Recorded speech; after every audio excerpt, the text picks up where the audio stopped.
बहन जी सर्वमान्य नेता हैं। इस देश में नहीं दुनिया में बहन जी जानी जाती, पहचानी जाती हैं। और बहन जी ने जो डिसीजन लिया है वो डिसीजन अपने दिमाग से उन्होंने ठीक ही लिया है। लेकिन मैं कहना चाहूँगा, पार्टी का एक छोटा सा कार्यकर्ता और सोशल एक्टिविस्ट होने के नाते मैं ये कहना चाहूँगा कि आकाश आनंद के साथ बहन जी ने जल्दबाजी में ये कार्रवाई कर दी। बहन जी को थोड़ा सा समझ से काम लेना चाहिए था और आकाश आनंद को अभी पदमुक्त नहीं करना चाहिए था। नमस्कार, मैं ओमदेव। आज हम हैं नोएडा में, हमारे साथ हैं रामकिशोर बोध जी। रामकिशोर जी, क्या लगता है 6 चरण के चुनाव हो चुके हैं, बीएसपी को आप कहाँ देखते हैं?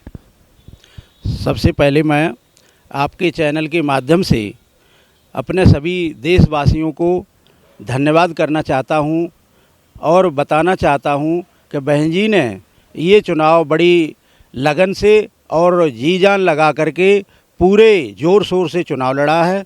जगह जगह उन्होंने अपनी रैलियां की हैं, कोई ज़िला ऐसा नहीं छोड़ा है जहां पर बहन जी ने अपने हेलीकॉप्टर के माध्यम से जाकर के भारी भीड़ के साथ और जनता को संबोधित किया है। और संबोधित करने के बाद यही अपील की है कि आप सभी लोग इस देश को सलामत रखना चाहते हैं, गरीबों को और गरीबों के बच्चों को अगर ठीक ठाक रखना चाहते हैं, भारत के संविधान को बचाना चाहते हैं, और जब हमारा संविधान रहेगा तो हमारे देश के लोग सुरक्षित रहेंगे, देश हमारा सुरक्षित रहेगा और हमारे देश में खुशहाली आएगी।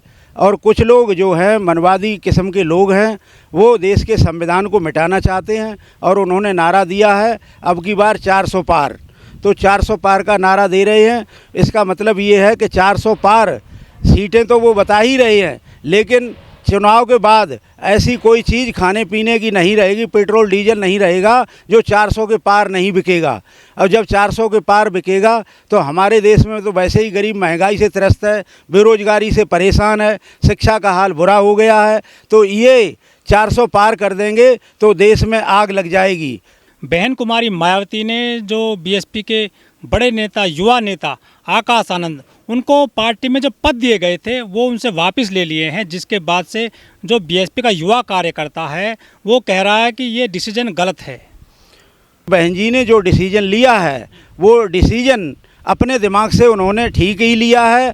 लेकिन बहन जी के वो जो बीएसपी के दुश्मन हैं वो ये कह रहे हैं कि जो एक्शन लिया गया है आकाश आनंद पर, उनसे जो पद वापस लिए गए हैं ये बीजेपी के दबाव में लिए गए हैं, ऐसा कहा जा रहा है। नहीं, बहन जी के ऊपर किसी का दबाव नहीं है और ना बहन जी किसी के दबाव को मानती है, ना बहन जी किसी से डरती हैं।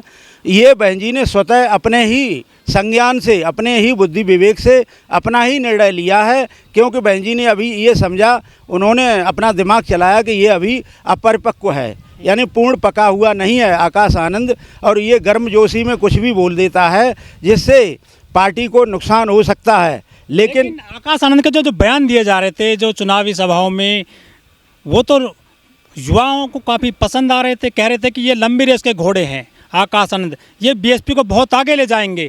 काफ़ी उनकी जो प्रशंसा हो रही थी, तो बहन जी ने एकदम से ऐसा उनको क्यों अनमैच्योर बता दिया? हाँ, इस बात में आपके में दम है कि युवा हमारे देश का ये सोच रहा था आकाश आनंद बहुत जोशीले नेता हैं और जोशीले होने के कारण इस हमारी बीएसपी पार्टी को बहुत ऊंचाइयों तक ले जाएंगे और वो अर्श फर्श से अर्श तक ले जाएंगे। और जोश के कारण आकाश आनंद जी के साथ युवा बहुत भारी तादाद में जुड़ रहा था और वो बहन जी ने थोड़ा सा निर्णय जल्दी में ले लिया। आकाश आनंद को बहन जी को ऐसे ही जैसे प्रचार के लिए छोड़ा था, स्टार प्रचारक बनाया था, तो आखिर 7वें चरण तक बहन जी को बरकरार रखना था। और जो कार्रवाई हुई तो समाजवादी के लोगों पर भी एफआईआर हुई है, कांग्रेस के लोगों पर भी हुई है, आरजेडी के लोगों पर भी हुई है और एफआईआर बहुत जगह हुई, लेकिन अभी तक एक भी जेल में नहीं गया। तो आकाश आनंद भी जेल में जाने वाले नहीं थे, लेकिन बहन जी ने अपनी पारदर्शिता दिखाते हुए, अपनी छवि को साफ रखते हुए, पार्टी को बदनाम न होने देते हुए बहन जी ने जो निर्णय लिया, मैं उनका स्वागत करता हूं और बहन जी से अनुरोध भी करता हूं कि आकाश आनंद को तत्काल पदों से जिम्मेदारी देकर और फील्ड में भेजा जाए। अभी एक चरण बाकी है और उसको पूरा करने के लिए आकाश आनंद की ज़रूरत है। लेकिन आकाश आनंद तो अपनी चुनावी सभाओं में संवैधानिक बात कर रहे थे, गांव की गरीब गुरबा की बात कर रहे थे और युवाओं की बात कर रहे थे, बेरोजगारी की बात कर रहे थे। उन्होंने कोई ऐसे गलत बात तो बोली नहीं थी, सिर्फ आतंकवादी शब्द बोला था उन्होंने सरकार के लिए। बस यही आकाश आनंद जी से थोड़ी सी चूक हुई, क्योंकि जो व्यक्तिगत उन्होंने थोड़ा सा बोल दिया, आतंकवादी कह दिया और अफ़गानिस्तानी कह दिया, ये व्यक्तिगत कीचड़ नहीं उछालना चाहिए था। यही थोड़ी सी उनके जोश की बात है। वैसे वो गलत नहीं बोल रहे थे, वो ठीक बोल रहे थे। ज्वलंत मुद्दे हैं, महंगाई है, शिक्षा है, बेरोजगारी है, और ये सारे हमारे देश में आप देख रहे हैं कि गरीबों की हालत खस्ता हो रही है, बद से बदतर हो रही है। गरीबों के बच्चे, मैं देख रहा हूँ कि यहाँ पर जहाँ पर हमारा अभी इंटरव्यू चल रहा है, यहाँ पर कुछ लोग मजदूरी कर रहे हैं। उन बेचारों का एक बच्चा ज़्यादा नहीं होगा, 6 महीने से भी कम का है। इतनी भरी तपिश में आज वो 250 रुपये में, 300 रुपये में मजदूरी कर रहे हैं। तो आकाश आनंद जो मुद्दे उठा रहे थे वो जायज़ मुद्दे थे, नाजायज़ नहीं थे। बहन जी ने जब आकाश आनंद को उत्तराधिकारी घोषित किया था, तो कुछ जो बसपा के विरोधी हैं, जो बहुजन समाज से आते हैं, दलित समाज से आते हैं, वो कह रहे थे कि बहन जी ने परिवारवाद को बढ़ाया है, अपने भतीजों को जो है उत्तराधिकारी घोषित कर दिया है। वही लोग आज बीएसपी के जो बड़े नेता हैं आकाश आनंद, उनके पक्ष में खड़े हो गए हैं और बहन जी के विरोध में खड़े हो गए। कह रहे हैं कि बहन जी ने गलत निर्णय लिया है, जो पहले बहन जी के निर्णय को विरोध में बोल रहे थे। ये जो आज कह रहे हैं बहन जी ने गलत निर्णय लिया है, ये बहन जी के साथ कभी न थे और न आज हैं, न भविष्य में कभी साथ होंगे। ये बहन जी को आगे चलकर भी धोखा देंगे, अब भी धोखा दे रहे हैं और पीछे भी अतीत में भी धोखा दिया है। तो ये कभी पसंद नहीं करते, ये चाहते हैं कि बीएसपी ख़त्म हो जाए, उतनी जल्दी हम हाईलाइट हो जाएंगे। लेकिन मैं इन लोगों को बताना चाहता हूं कि बहन जी ने आकाश आनंद को पद मुक्त तो किया है, लेकिन परिवार मुक्त नहीं किया। उन्होंने अपने घर से नहीं निकाल दिया है। वो अपरिपक्व होने की वजह से बहन जी ने बोला जब तक परिपक्व नहीं हो जाता तब तक जिम्मेदारी से दूर रहेगा। लेकिन मैं बहन जी से बार बार अनुरोध करता हूं, आकाश आनंद इतना बच्चा भी नहीं है, वो बाहर से पढ़ के भी आया, उसमें दिमाग भी है और उसने एमबीए की डिग्री भी ली है इंग्लैंड से।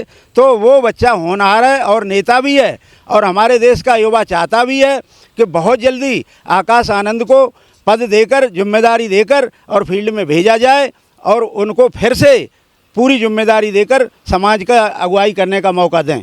दलित समाज से कुछ प्रोफेसर हैं, कुछ कवि हैं, कुछ इंटेलेक्चुअल लोग हैं, वो बीएसपी के पीछे पड़ गए हैं, बहन जी के पीछे पड़ गए हैं इस मामले को लेकर कि बहन जी ने बीजेपी को जो है यहाँ पर मदद की है, अपने भतीजों को पीछे हटा लिया है, तो इससे बीजेपी मजबूत होगी और ये जो इंडिया गठबंधन है वो चुनाव हार जाएगा। वो तो मौका परस्त लोग हैं। बाबा साहब के ज़माने में भी कजलोडकर था, वो बाबा साहब का पीए हुआ करता था, बाबा साहब की फाइलें उठाया करता था। तो इसी कांग्रेस एंड पार्टी ने इस को कजलोडकर को लालच देकर ख़रीदा और बाबा साहब जिस सीट पर महाराष्ट्र में लड़ रहे थे वहीं से उसको लड़ा दिया, और पैसे के दम पर उस ज़माने में और कांग्रेस ने 25 लाख रुपए खर्च करके कजलोडकर को जिताने का काम किया, बाबा साहब को हराने का काम किया। और यही मान्यवर कांसीराम साहब के ज़माने में बाबू जगजीवन राम थे, वो भी लालच में कांग्रेस का साथ देते रहे और कांग्रेस ने जगजीवन राम को आगे बढ़ाने का काम किया और बीएसपी को घटाने का काम किया। कांसीराम साहब को उन्होंने जो है धोखा देने का काम किया। लेकिन कांसीराम साहब तो अपने में साहब ही थे और निराले साहब थे।